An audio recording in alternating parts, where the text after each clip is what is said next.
जय हिंद दोस्तों, मैं अंकित स्वागत करता हूं आपके अपने यूट्यूब चैनल ऑल कंटेंट पर।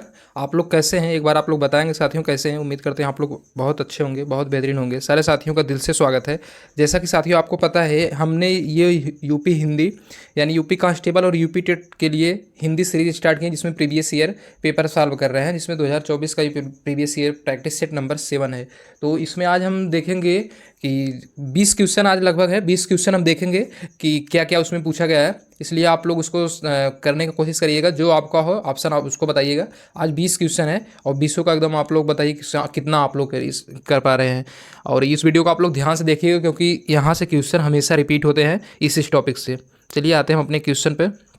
आप लोग बताइएगा। बताइए, जैसे पहला क्वेश्चन है, निम्नलिखित में से विशेषण शब्द है। तो बताइए इसमें से कौन सा विशेषण। ऑप्शन ए सुंदर, ऑप्शन बी कौन, ऑप्शन सी जाना, ऑप्शन डी देवता। तो इसमें से बताइए कौन सा विशेषण शब्द है। यानी हमारा जो सुंदर है, यानी इसका ऑप्शन ए हो जाएगा। क्या? सुंदर हमारा विशेषण है, ऑप्शन ए। चलिए सेकंड क्वेश्चन है, अव्यय के कितने भेद हैं। अव्यय के कितने भेद होते हैं। आपको ऑप्शन ए है 5, ऑप्शन बी है 6, ऑप्शन सी है 3, ऑप्शन डी है 4। तो बताइए अव्यय के कितने भेद होते हैं। यानी अव्यय के कितने भेद होते हैं। अव्यय के 4 भेद होते हैं, यानी इसका ऑप्शन हो जाएगा ऑप्शन डी। क्या? Option D 4। चलिए अगला क्वेश्चन, मुझे बारिश में भीगना पसंद है। जो है बारिश में भीगना पसंद है, किस सर्वनाम का उदाहरण है। यानी जो मुझे है इसमें बारिश में भीगना पसंद है, तो किस सर्वनाम का। ऑप्शन ए उत्तम और प्रथम पुरुष दोनों, ऑप्शन बी है अन्य पुरुष, ऑप्शन सी है उत्तम पुरुष, ऑप्शन डी है प्रथम पुरुष। तो बताइए इसमें से कौन सा है। देखिए सारी साथियों, आप लोग को इसमें क्या होता है कि इसमें जैसे कि मुझे जो है प्रथम पुरुष में आता है। हाँ ठीक है, लेकिन इसमें आयोग ने क्या माना है, जैसे इस तरह से अगर ऑप्शन दिया रहेगा तो प्रथम और हमें उत्तम और प्रथम पुरुष दोनों माना है। जैसे देखिए उत्तम पुरुष भी वही होता है और प्रथम पुरुष भी वही होता है, यानी दोनों होता है, वही बात एक ही है। तो यानी इसका क्या हो जाएगा, ऑप्शन ए। ठीक, प्रथम पुरुष नहीं, उत्तम अगर प्रथम रहेगा तो दोनों उसमें मानना पड़ेगा। चलिए अगला है ऑप्शन ए, कानन का पर्यायवाची शब्द है। अगला क्वेश्चन है, कानन का पर्यायवाची शब्द है, क्या है। ऑप्शन ए पुष्प, ऑप्शन बी वन या अरड़, ऑप्शन सी है उत्कृष्ट, ऑप्शन डी है विहिप। तो बताइए इसमें कानन मतलब किसका है पर्यायवाची। कानन यानी वन या अरड़, इसका होता है यानी ऑप्शन बी हो जाएगा, वन या अरड़। चलिए अगला, अब ये हमारा अलंकार से है। देखिए बताइए, बिनु पग चले सुने बिनु काना, कर बिनु कर्म करे विधि नाना। इस पंक्तियों में कौन सा अलंकार है। बताइए, दृष्टांत अलंकार है, विभावना अलंकार है, असंगति अलंकार है कि विशेषोक्ति अलंकार है। यानी बिनु पग चले सुने बिनु काना, कर बिनु कर्म करे विधि नाना। तो इसमें क्या हो जाएगा, यानी इसमें हमारा विभावना अलंकार है, ऑप्शन बी हो जाएगा विभावना अलंकार। चलिए अगला छठवां क्वेश्चन है, दवाई शब्द का सही बहुवचन रूप विकल्प बताइए। यानी इसमें हमें दवाई का सही बहुवचन शब्द बताना है। तो बताइए ऑप्शन ए की, ऑप्शन बी की, ऑप्शन सी की, ऑप्शन डी। बताइए इसमें से कौन सा हो जाएगा। यानी इसमें दवाई का हमारा जो बहुवचन रूप होगा वो ऑप्शन डी हो जाएगा, दवाइयाँ। क्या हो जाएगा, दवाइयाँ। ऑप्शन डी हमारा हो जाएगा दवाइयाँ। देखिए ऑप्शन डी दवाइयाँ। अगला क्वेश्चन सातवां है, री वर्ण का उच्चारण स्थान क्या है। देखिए उच्चारण स्थान से हमें हमारे क्वेश्चन आता है हमारे पेपर में। यानी उच्चारण स्थान किसका बताना है, री का। तो री किससे बोला जाता है, ओष्ठ से बोला जाता है कि मूर्धा से, दंत से कि कष्ट से, कंठ से। तो बताइए कैसे बोला जाता है, मूर्धा से। यानी इसका ऑप्शन हो जाएगा री। किसका हो जाएगा, ऑप्शन बी, मूर्धा से बोला जाता है री हमारा। अगला क्वेश्चन है, वह लाचार है क्योंकि वह अंधा है। इस वाक्य में कौन सा अव्यय है। तो बताइए, वह लाचार है क्योंकि वह अंधा है, इसमें क्या सांकेतिक है, कारणवाचक है, मात्रात्मक है, संबंधवाचक है। तो इसमें साथी होता है, जब वह लाचार है क्योंकि वह अंधा है, जब यानी इसमें कारण बताया जा रहा है तो ये कारणवाचक है, यानी ऑप्शन बी हो जाएगा इसका कारणवाचक।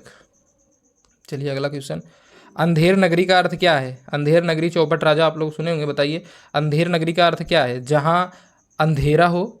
ऑप्शन ए है, ऑप्शन बी है सुनसान जगह, ऑप्शन सी राजविहीन स्थान, ऑप्शन डी अन्याय की जगह। तो अंधेर नगरी का मतलब होता है, अंधेर नगरी, अंधेर नगरी है ये।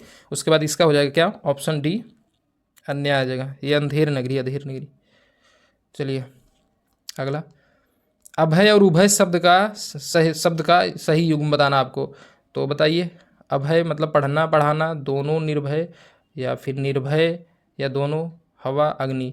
तो उभय लिंग जैसे होता है तो उसमें क्या होता है, उभय लिंग में यानी दोनों जो आते हैं, तो उभय अलंकार जैसे आप पढ़े होंगे, तो उभय अलंकार में जो दोनों अलंकार जिसमें आता है, उभय उभय मतलब होता है दोनों, और अभय मतलब होता है निर्भय, यानी इसका ऑप्शन सी हो जाएगा हमारा, निर्भय और दोनों। ठीक, अगला क्वेश्चन है, निम्नलिखित में से कौन सा अर्धविराम चिन्ह है। इसमें हमें बताना है कौन सा अर्धविराम का चिन्ह है। ऑप्शन देख के बताइए, ए बी सी डी, कौन सा है इसमें जो अर्धविराम का चिन्ह है, यानी इसमें हो जाएगा हमारा ऑप्शन डी अर्धविराम का चिन्ह है। चलिए देखिए अगला क्वेश्चन, निम्नलिखित में से वाक्य के शुद्ध रूप का चयन कीजिए। इसमें से जो दिया है कौन इसमें शुद्ध रूप है, देखिए आप लोग बताइए। मैं गाने का शौक कर रहा हूँ होता है कि ऑप्शन बी है मैं गाने का व्यायाम कर रहा हूँ, ऑप्शन सी है मैं गाने की कसरत करता हूँ, ऑप्शन डी मैं गाने का अभ्यास करता हूँ। तो बताइए क्या होता है इसका शुद्ध रूप, क्या है option A B C D, यानी इसमें हो जाएगा आंसर हमारा डी, मैं गाने का अभ्यास करता हूँ। चलिए अगला क्वेश्चन, घर का रहस्य जानने वाला बड़ा घातक होता है, अर्थ का बोधक, ये लोकोक्ति का मतलब क्या है। ऑप्शन ए घर आए कुत्ते को भी नहीं निकालते, ऑप्शन बी घर की मुर्गी दाल बराबर, ऑप्शन सी है हमारा घर खीर तो बाहर खीर, और डी है घर का भेदी लंका ढाए। यानी इसका मतलब होता है घर का रहस्य जानने वाला बड़ा घातक होता है, उसे हम कहते हैं घर का भेदी लंका ढाए। ऑप्शन डी हो जाएगा इसमें। अगला है क्वेश्चन, अभिज्ञ शब्द का संभिन्नार्थक यानी उसका पर्यायवाची बताना है। अभिज्ञ मतलब होता क्या है, जैसे अभिज्ञ स्पर्श करें, ऑप्शन ए ऑप्शन बी है विशेषज्ञ, ऑप्शन सी है मूर्ख, ऑप्शन डी है ज्ञानी। तो आप लोग पढ़े थे विलोम शब्द में, अभिज्ञ का विलोम शब्द अनभिज्ञ होता है, और उसका वाक्यांशों में भी हम देखे थे। अभिज्ञ मतलब क्या होता है, अभिज्ञ मतलब जो जानता हो, जो ज्ञानी हो, उसी को अभिज्ञ कहते हैं। अनभिज्ञ मतलब जो जानता ना हो, जिसके पास जानकारी ना हो, वो अनभिज्ञ होता है। तो अभिज्ञ का मतलब क्या हो जाएगा, संभिन्नार्थक मतलब पर्यायवाची ज्ञानी, ऑप्शन डी। चलिए वर्णमाला किससे कहते हैं, ये वर्णमाला से देखिए डिफिनीशन या परिभाषा से उसके है। वर्णमाला किसे कहते हैं, वर्णों के व्यवस्थित समूह को, ऑप्शन बी है वर्णों के उच्चारण स्थान को, ऑप्शन सी है स्वरों को, ऑप्शन डी है व्यंजन के समूहों को। तो किसे कहते हैं, वर्णमाला का परिभाषा होता है वर्णों के व्यवस्थित समूह को ही क्या कहते हैं, वर्णमाला कहते हैं, यानी ऑप्शन ए हो जाएगा वर्णमाला, वर्णों के व्यवस्थित समूह को वर्णमाला कहते हैं। अगला क्वेश्चन है, माघ फागुन में पड़ने वाली ऋतु के लिए एक शब्द क्या है।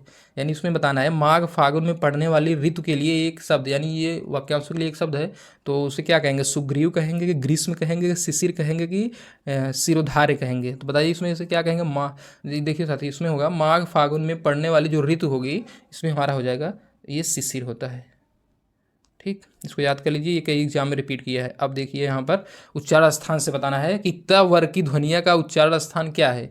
जो त वर्ग है किससे बोला जाता है, ऑप्शन ए मूर्धन्य, ऑप्शन बी तालव्य, ऑप्शन सी नासिक, ऑप्शन डी है दंत। किससे बोला जाता है, त तथा दधन, यानी त वर्ग किससे बोला जाता है, हमारा दंत से बोला जाता है। किससे बोला जाता है, दंत से बोला जाता है।